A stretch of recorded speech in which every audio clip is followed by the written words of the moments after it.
पाऊस अजून पण चालू होता आणि तितक्यातच वीज करडली आणि मी पटकनच त्याच्या गळ्यात घट्ट मिठी मारून पडले आणि त्यानंही मला आणखी जवळ ओढलं.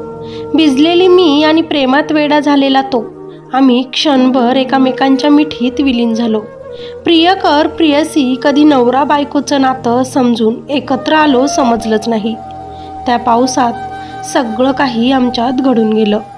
मी नीरजा, एका खेड्यात राहणारी कमी शिकलेली मुलगी, गावात येणाऱ्या शहरी शिक्षित पुरुषाच्या प्रेमात पडले.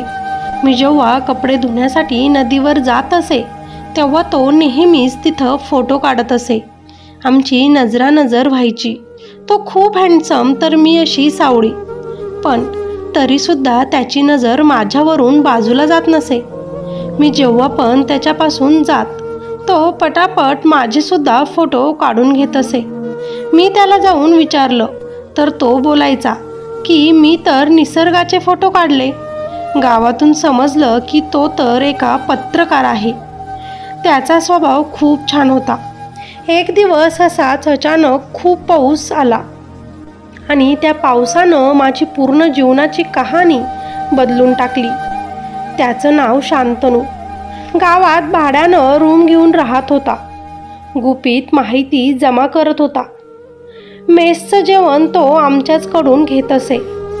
म्हणून माझी आई लवकरच मला त्याच्या रूमवर डबा घेऊन पाठवायची. त्याही दिवशी आई मला बोलली, नीरजा, जा पटकन साहेबांना डबा घेऊन जा. आज वातावरण खूप खराब आहे. लवकर जा आणि लवकर ये. मी पटकन माझी सायकल काढली आणि शांतनू साहेबांच्या रूमकडे निघाले. रूम थोडाच दूर राहिला होता. तोच पावसाने हजेरी लावली.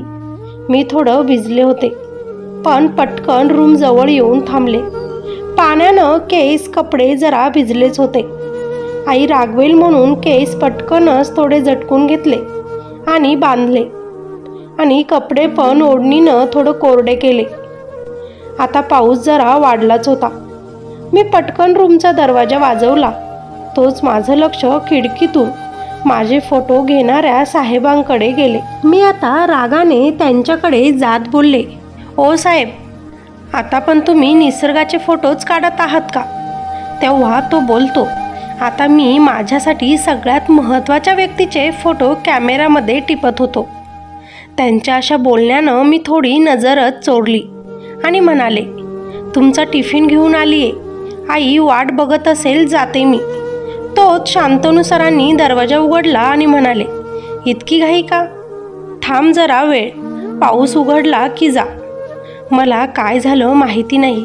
मी म्हटलं आणि त्यांच्या हातात डबा दिला. त्यांनी टेबलवर तो ठेवला आणि परतच माझ्याजवळ आले आणि मला विचारलं, माझा कॅमेरा बघायचा तुला? मी हो बोलली आणि तो कॅमेरा चेक करत त्यातली फोटो बघू लागली आणि त्यात माझे स्वतःचे इतके फोटो बघून मी त्यांच्याकडे बघू लागली आणि त्यांना विचारलं, तुम्ही तर पत्रकार आहात ना, मग माझे इतके फोटो? तेव्हा तो मुलगा मला म्हणाला, मला तू खूप आवडते. मी आल्यापासून तुला बघतो. तुझा स्वभाव, तुझं असं साधं राहणं मला खूप आवडलं. म्हणून काय तू माझ्यासोबत लग्न करून शहरात येशील? मला तर माझ्या कानांवर विश्वासच बसेना. मी काय विचार केला तो पूर्ण होतोय हे बघून तर माझा आनंद गगनात मावेना. विजेच्या आवाजाने मी त्याला मिठीच मारली आणि त्याच्या गळ्यात पडून त्याला स्वाधीन झाले. खूप पाऊस वारा सुरूच होता. मी आणि तो एकमेकांना अनुभवत होतो. तू माझ्यासोबत खरंच लग्न करशील? मी त्याला जरा प्रेमातच विचारलं आणि त्यांना 100% मी आता फक्त तुझाच म्हणून मला जवळ घेतलं. दोघांची भावना जागृत झाली. त्याचं आणि माझं लग्नाआधीच प्रेम फुलून आलं आणि आमच्यात सगळं काही त्याच पावसात घडून गेलं. खेड्यातील एक साधी सरळ मुलगी आणि शहरातील तो अतिशय श्रीमंत आणि देखणा मुलगा. पहाटे कुठे पाऊस थांबला तसा मी शुद्धीवर आले. अजून पण मी त्याच्याच मिठीत होते. दोघांच्याही अंगावर एकही कपडा नव्हता. मी त्याच्यापासून दूर झाले. पटकनच कपडे घालून त्याच्या कपाळावर हात फिरवून त्याला बाय करून तिथून निघाले, या धाकाने की घरी आई वाट बघत असेल माझी. पण शांतनू अजून पण शांत झोपला होता आणि त्याला असं सोडून मला तिथून जाऊच वाटत नव्हतं. मी परत त्याच्याजवळ गेले आणि त्याला उठवण्याचा जरा प्रयत्न केला. त्यानं किंचितच डोळे उघडले आणि नीरजा का उठली माझ्यापासून म्हणत मला परत एकदा जवळ ओढलं. साहेब उशीर झालाय, मला जावं लागेल म्हणून मी तिथून उठण्याचा प्रयत्न केला. पण त्यानं परतच मला तिथे जवळ ओढलं आणि त्याच्या प्रेमाचा वर्षाव सुरू केला. त्याच्या प्रेमात वेडी मी सगळं काही विसरून परत त्याला स्वाधीन झाले. पण सकाळी जेव्हा उठले तेव्हा मात्र त्या ठिकाणी मला एकटीला बघून खूप घाबरले. शांतनू मला सोडून निघून गेला होता आणि गावात तो कुठेच नव्हता. तो तर गेला, पण त्याची निशाणी ही माझ्या पोटात सोडून गेला होता आणि सगळीकडे आता माझं नाव खराब झालं. त्याचं एक पत्र मला मिळालं होतं, पण वाचता येत नसल्यानं ते लपूनच ठेवलं होतं. आता लोक मला टोमणे देत असे. आई तर घरातून बाहेर जात नव्हती. माझी आई मला म्हणायची, तू हा गर्भ काढून टाक, आपण गरीब आहोत. पण मी आईला सांगितलं होतं, मी माझ्या बाळाला या जगात आणेल आणि माझा होणारा नवरा हा नक्कीच परत येईल. काय होईल, निर्जय बाळाला या जगात घेऊन येईल. तिचा तो प्रियकर शांतनू परत तिच्यासोबत लग्न करायला येईल की दुसरंच काही तिच्या आयुष्यात घडेल, हे बघण्यासाठी आपण ही कथा पूर्ण बघू. मी निर्जा, माझी 18 वर्षांची मुलगी आहे निशा. घरात ती आणि मीच राहायचो. माझी मुलगी नेहमीच मला विचारायची, माझे वडील कुठे आहेत, कोण आहेत. आपला पण दुसऱ्यांचा राहतो तसा परिवार नाही का, मला पण फॅमिली पाहिजे. आई सांग ना, आपण असं एकटं का राहतो. तिच्या विचारल्या जाणाऱ्या मासूम प्रश्नांची माझ्याकडे काहीच उत्तरं नसायची. आता मी तिला काय बोलू काय नको असंच मला व्हायचं. पण ती मात्र दिवसातून एकदा तरी मला असे प्रश्न करायची ज्यानं माझा आत्मा रडायचा. पण मी तिच्या प्रश्नाला उत्तर देऊ शकत नसल्यानं त्यापासून मी पळण्याचा प्रयत्न करायचे आणि तिला बोलायचे, तुझ्यासाठी मी महत्त्वाची नाही का बाळा. मी तुझी आई आणि बाबा म्हणून सांभाळ करत आहे. तुझ्यावर तितकंच दोघांचं प्रेम करते, हे तुला पुरेसं नाही का. मी तुझ्यासाठी जे कष्ट करते ते तुला नाही का दिसत. तेव्हा माझी मुलगी एकटक मला बघायची आणि मी बोलत असताना पळतच माझ्याकडे येऊन मला मिठी मारायची आणि मला म्हणायची, आई तू तर माझं सर्वस्व आहे. तू आहे म्हणून मी आहे ग. तू माझ्यासाठी सगळं आहे. पण बघ ना, माझ्या मैत्रिणी ज्या आहेत त्यांना त्यांचे बाबा किती लाड करतात. मग मला पण वाटतं ना ग की माझे पण बाबा असावे. तुला नसेल सांगायचं तर नको सांगू आई, पण माझी खूप इच्छा आहे की मी माझ्या बाबांना एकदा तरी आयुष्यात भेटावं आणि त्यांना विचारावं की का बाबा, का माझ्या आईला आणि मला असं एकटं का सोडलं तुम्ही. का मला प्रेमाने समजावून सांगायला तुम्ही माझ्याजवळ नव्हते. का माझ्या आईचे अश्रू पुसायला तुम्ही नव्हते. माझी मुलगी आता भारावून गेली आणि रडू लागली. मी तिला शांत केलं आणि सांगितलं, मनावर दगड ठेवून तुला मी जे सांगेल ते ऐकावं लागेल. आज मी तुला सगळं सत्य सांगेल, पण तू कधीच मला याबद्दल परत काहीच विचारणार नाही.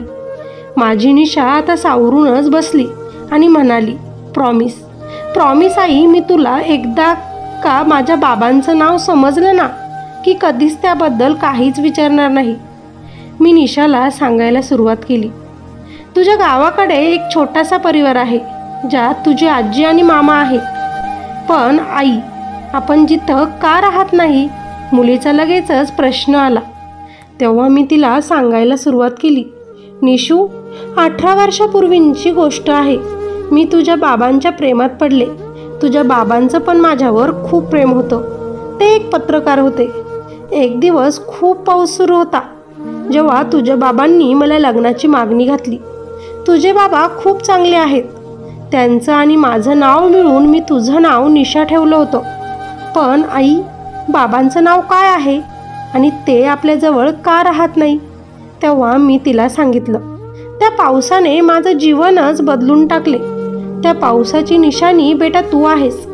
त्या रात्री लग्नाच्या आधीच आमच्यात सगळं काही प्रेम झालं आणि सकाळी तुझे बाबा मला एकटं सोडून या शहरात निघून आले.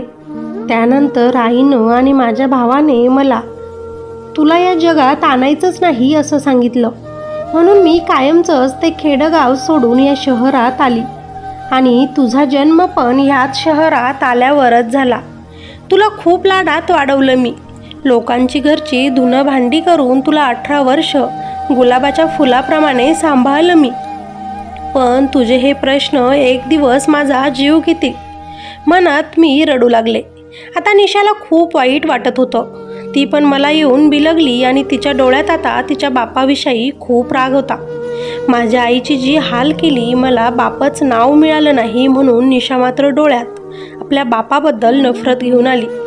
मी माझ्या मुलीला समजावलं, पण तिनं परत मला एक प्रश्न शेवटचा विचारला. आई, तू त्या शांतनू साहेबांना कधी परत भेटली नाहीस? त्यांना शोधण्याचा प्रयत्न केला नाहीस? तेव्हा तिला काय सांगू आणि नको हा विचार मी करू लागले आणि तिला बोलले, बाळा, तू म्हटलं होतं ना आणि प्रॉमिस पण केलं होतं की मी तुला तुझ्या बापाचं नाव सांगितल्यावर तू परत काहीच प्रश्न मला विचारणार नाहीस.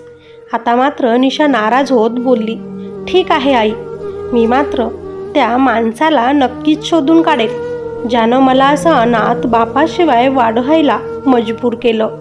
माझ्या आईपासून तिचा परिवार दूर केला. मी निशाला काही समजावणार तोच निशा घरातून रागातच बाहेर गेली. माझी मुलगी खूप नाराज होती आणि ती हुशार तर आहेच, पण खूप हट्टीसुद्धा. मी जे सांगितलं त्यावरून ती तिच्या बापाचा शोध नक्कीच लावेल, पण मला ते नको आहे.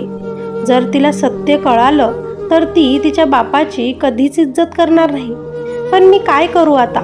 सगळं माहीत असून पण मी आजपर्यंत माझ्या शांतनूवर प्रेम करायचं विसरले नाही. आणि काय शांतनू मला विसरला असेल? माझ्यावर तो आजही प्रेम करत असेल?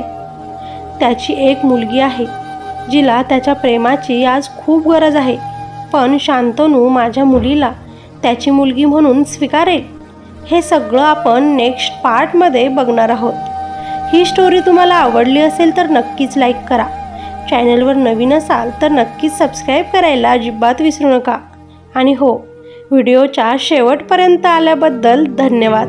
भेटूया नेक्स्ट पार्टमध्ये.